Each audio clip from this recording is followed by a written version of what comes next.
ನಮಸ್ಕಾರ ವೀಕ್ಷಕರೇ, ಇವತ್ತಿನ ವಿಶೇಷ ಕೃಷಿ ಜೀವನದ ಕಾರ್ಯಕ್ರಮಕ್ಕೆ ನಿಮಗೆಲ್ಲ ಸ್ವಾಗತ. ಕೃಷಿ ನಮ್ಮ ದೇಶದ ಸಂಪತ್ತು, ರೈತ ಈ ನಾಡಿನ ಬೆನ್ನೆಲುಬು. ಇದಕ್ಕೆ ಸಾಕ್ಷಿ ಎನ್ನುವಂತೆ ಇಲ್ಲೊಂದು ಇಂಟ್ರೆಸ್ಟಿಂಗ್ ಸ್ಟೋರಿ ನಿಮಗಾಗಿ ತಂದಿದ್ದೇವೆ. ಭಾರತದಲ್ಲಿಯೇ ಅತಿ ಕಿರಿಯ ವಯಸ್ಸಿನಲ್ಲಿ ಸಿಎ ಪರೀಕ್ಷೆ ಪಾಸ್ ಮಾಡಿದವರಲ್ಲಿ ಒಬ್ಬರಾದ ಗುಲ್ಬರ್ಗದ ಪ್ರಶಾಂತ್ ಬಿಜಾಸಪುರ್ ಇವರ ಕೃಷಿ ಜೀವನದ ಇಂಟ್ರೆಸ್ಟಿಂಗ್ ಸ್ಟೋರಿ ಇದು.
ಕಲ್ಯಾಣ ಕರ್ನಾಟಕ ಭಾಗದ ಪ್ರತಿಷ್ಠಿತ ಚಾರ್ಟೆಡ್ ಅಕೌಂಟ್ ಬಿಜಾಸಪುರ್ ಗ್ರೂಪ್ ಕಂಪನಿಯ ಸಿಇಒ ಆಗಿರುವ ಇವರು ಕಾರ್ಪೊರೇಟ್ ವಲಯದಲ್ಲಿ ಪರಿಪೂರ್ಣ ಬಿಸಿನೆಸ್ ಮ್ಯಾನ್ ಆಗಿದ್ದಾರೆ.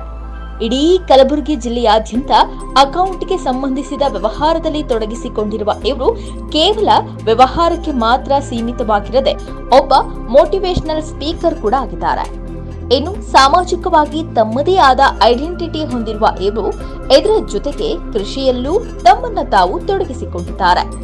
ಇನ್ನು ಹೆಮ್ಮೆಯ ವಿಷಯ ಅಂದ್ರೆ ನಿರ್ಮಲಾ ಸೀತಾರಾಮನ್ ಅವರ ಹಣಕಾಸು ವ್ಯವಹಾರಗಳ ಸಚಿವಾಲಯದಲ್ಲಿ ಸೇರ್ಪಡೆಗೊಳ್ಳುವ ಹೆಸರಿನ ಪಟ್ಟಿಯಲ್ಲಿದ್ರು.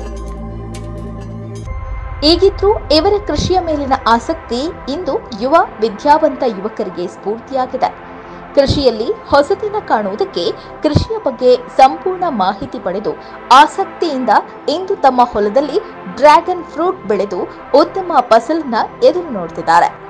ಬನ್ನಿ ಇನ್ನಷ್ಟು ಇದರ ಬಗ್ಗೆ ಹೆಚ್ಚಿನ ಮಾಹಿತಿಯನ್ನ ಇವರಿಂದಲೇ ತಿಳಿದುಕೊಳ್ಳೋಣ. ನಮಸ್ಕಾರ, ನಾನು ಪ್ರಶಾಂತ್ ಬಿಜಾಸ್ಪುರ್ ಅಂತ, ಚಾರ್ಟೆಡ್ ಅಕೌಂಟೆಂಟ್. ಎಲ್ರಿಗೂ ನಮಸ್ಕಾರ. ಸರ್, ಇವಾಗ as a professional chartered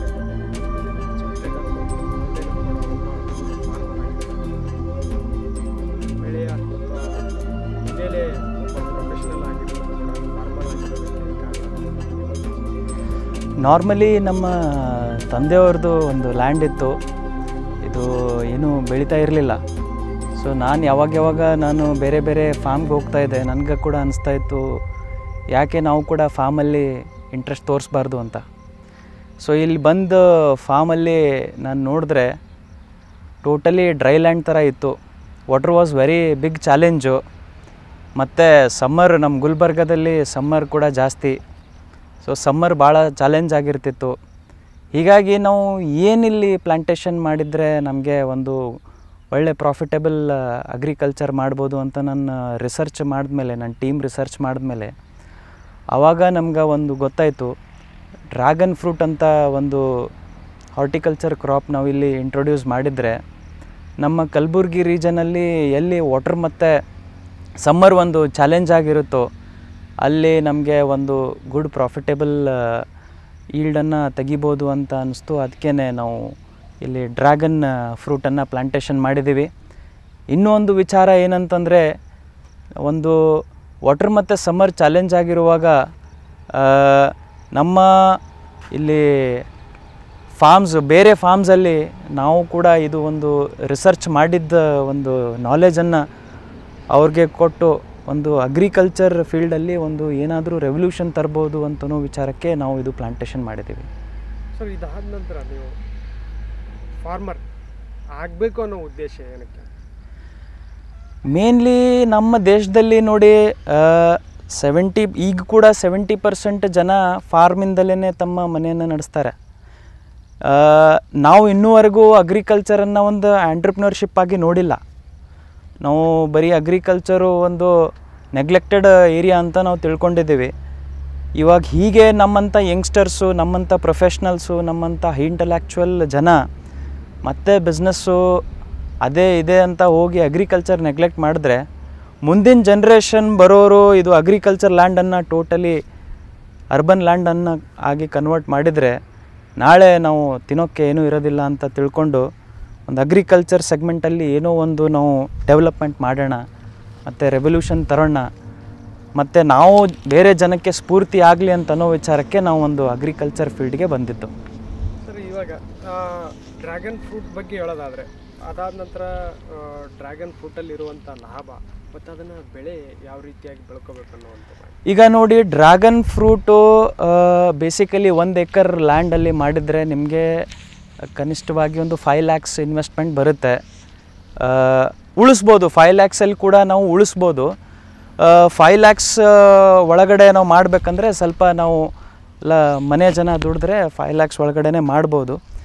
but the important part is 5 lakhs investment ಮಾಡಿದ್ರೆ ರಿಟರ್ನ್ಸ್ ಏನು ಅಂತ ಅನ್ನೋದು ವಿಷಯಕ್ಕೆ ನಾವು ಪ್ರಶ್ನೆ ಮಾಡಿದ್ರೆ ಚೆನ್ನಾಗಿ ರಿಟರ್ನ್ಸ್ ಇದೆ. ಒಂದು 2 ವರ್ಷದಲ್ಲಿ ನಿಮ್ಮ ರಿಟರ್ನ್ಸು ಬೇಗ ಇನ್ವೆಸ್ಟ್ಮೆಂಟ್ ಮಾಡಿದ್ದಕ್ಕೆ ವಾಪಸ್ ಬಂದುಬಿಡುತ್ತೆ. ನೀವು ಈಗ ನಿಮ್ಮ ಫಾರ್ಮ್ ಇದರಲ್ಲಿ ಯಾವ ರೀತಿ ಅಂತ ಬೇರೆ ಬೇರೆ ಬೆಳೆಗಳನ್ನು ಬೆಳೀತಾ ಇದ್ದೀರಾ? ನಾವು ನೋಡಿ ಬೇಸಿಕಲಿ ಈಗ ಮೇನ್ ನಮ್ಮದು 2.5 acres ಡ್ರ್ಯಾಗನ್ ಫ್ರೂಟನ್ನು ಮಾಡಿದ್ದೀವಿ ಮತ್ತು 2.5 acres ನಾವು ಮಾವಿನ ತೋಟ ಮಾಡಿದ್ದೀವಿ. ನಮ್ಮ ಕಡೆ ಇರೋದು ಒಂದು ಬೋರ್ವೆಲ್ಲು, ಅದು 2.5 inch ಬೋರ್ವೆಲ್ ಇದೆ. ಸೊ ಆ ಒಂದು ಕನ್ಸಿಡ್ರೇಷನಲ್ಲಿ ಇಟ್ಕೊಂಡು ನಾವು 2.5 acres ಡ್ರ್ಯಾಗನ್ ಫ್ರೂಟು, 2.5 acres ಮಾವಿನ ತೋಟ ಮತ್ತು ಎಲ್ಲ ಸೈಡ್ಗೆ ನಾವು ಸಾಗವಾನನ್ನು ಹಾಕ್ಕೊಂಡಿದ್ದೀವಿ, ಟೀಕನ್ನು ಹಾಕ್ಕೊಂಡಿದ್ದೀವಿ. ಸೊ ನೀರು ಸಫಿಷಿಯೆಂಟ್ ಆಗಿಬಿಡುತ್ತೆ, ಡ್ರಿಪ್ ಮುಖಾಂತರ ನಾವು ನೀರು ಕೊಡ್ತೀವಿ. And the best part dragon ಏನಂತಂದರೆ ಅದು ಸಮ್ಮರಲ್ಲಿ ಅಷ್ಟೇ ನೀರು ಕೊಡಬೇಕು. ರೆಸ್ಟ್ ವಿಂಟರಲ್ಲಿ ಮತ್ತು ನಮ್ಮ ಮಳೆಗಾಲದಲ್ಲಿ ನೀರು ಕೊಡೋದು ರಿಕ್ವೈರ್ಡೇ ಇಲ್ಲ. ಅದಕ್ಕೆ ನಾರ್ಮಲಿ ಸಮ್ಮರಲ್ಲಿ ನಾವು ಈಗ ನಮ್ಮದು ಬ್ಲ್ಯಾಕ್ ಲೋಮಿ ಸಾಯಿಲು, ಆ ಬ್ಲ್ಯಾಕ್ ಲೋಮಿ ಸಾಯಿಲ್ ಇದ್ದ ಕಾರಣಕ್ಕೆ ನಾವು ಒಂದು 8 daysಗೆ ಒಂದು ಸರ್ತಿ, 1 ವೀಕಲ್ಲಿ ಒಂದು ಸರ್ತಿ ನೀರು ಕೊಡ್ತೀವಿ. ನಾರ್ಮಲಿ ಚಳಿಗಾಲದಲ್ಲಿ ಏನಾಗುತ್ತೆ ಅಂತಂದರೆ ನಾವು ಫರ್ಟಿಗೇಷನ್ ಮಾಡುವಾಗಷ್ಟೇ ನಾವು ನೀರು ಕೊಡ್ತೀವಿ. ಸೊ ಇದು ಡ್ರ್ಯಾಗನ್ ಫ್ರೂಟು ಟೋಟಲಿ ನೀರು ಕಡಿಮೆ ತಗೊಳ್ಳೋ ಅಂಥ ಒಂದು ಕ್ರಾಪು. ಅದಕ್ಕೆ ಇದು ಭಾಳ ನಮ್ಮ ರೀಜನ್ಗೆ ಸೂಟ್ ಆಗುವಂಥ ಕ್ರಾಪು. ಯಾಕಂದರೆ ನಮಗೆ ಫಸ್ಟು ನಾವು ಇದು ತರಬೇಕಾದ್ರೆ ನಾವು ರಿಸರ್ಚ್ ಮಾಡಿ ಭಾಳಷ್ಟು ಸೈಂಟಿಸ್ಟಿಗೆ ನಾವು ಭೇಟಿಯಾದಾಗ ನಮ್ಗೆ ದೊಡ್ಡ ಚಾಲೆಂಜ್ ಅಂತ ಅಂದರೆ ಇಲ್ಲಿ ಇದು ಸಸ್ಟೈನ್ ಆಗುತ್ತೋ ಇಲ್ವೋ ಅಂತ ನಮಗೆ ಸಮ್ಮರ್ ಭಾಳ ದೊಡ್ಡ ಚಾಲೆಂಜ್ ಆಗಿಬಿಟ್ಟಿತ್ತು, ಸನ್ಬರ್ನ್ ಆಗ್ತಾಯಿತ್ತು.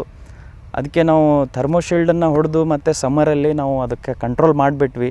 ಎಕ್ಸ್ಟ್ರೀಮ್ ವೆದರ್ಗೆ ಸ್ವಲ್ಪ ಈ ಕ್ರಾಪ್ ಸಸ್ಟೈನ್ ಆಗೋದು ಕಷ್ಟ. ಬಟ್ ನಮ್ಮ ರೀಜನಲ್ಲಿ ನಾವು ಸಕ್ಸಸ್ಫುಲ್ಲಿ ಈ ಕ್ರಾಪಿಗೆ ನಾವು ನೋಡ್ಕೊಂಡಿದ್ದೀವಿ, ಬೆಳೀತಾ ಇದೆ. ಈಗ ನೋಡಿ, ನಾವು ಜಸ್ಟ್ ಹಚ್ಕೊಂಡು 4 months ಆಯಿತು. 4 monthsದಲ್ಲಿ ಈಗ ಆಲ್ರೆಡಿ ನಾವು ಒಂದು ಕಮರ್ಷಿಯಲ್ ಕ್ರಾಪನ್ನು ಹೊರಗೆ ತೆಗೋದಿದೆ. ಆಲ್ರೆಡಿ ಸ್ಯಾಂಪಲ್ ಫ್ರೂಟ್ಸನ್ನು ನಾವು ಹೊರಗಡೆ ತೆಗೆದಿದ್ದೀವಿ, ಟೆಸ್ಟ್ ಮಾಡಿದ್ದೀವಿ. ಭಾಳ ಫ್ಯಾಂಟಾಸ್ಟಿಕ್ ಫ್ರೂಟು. ನಾವು ಹಚ್ಚಿದ್ದು ಲಿಸಾ ವೆರೈಟಿ ಮತ್ತು ಮೊರ್ಯಾಕೋ ರೆಡ್ಡು.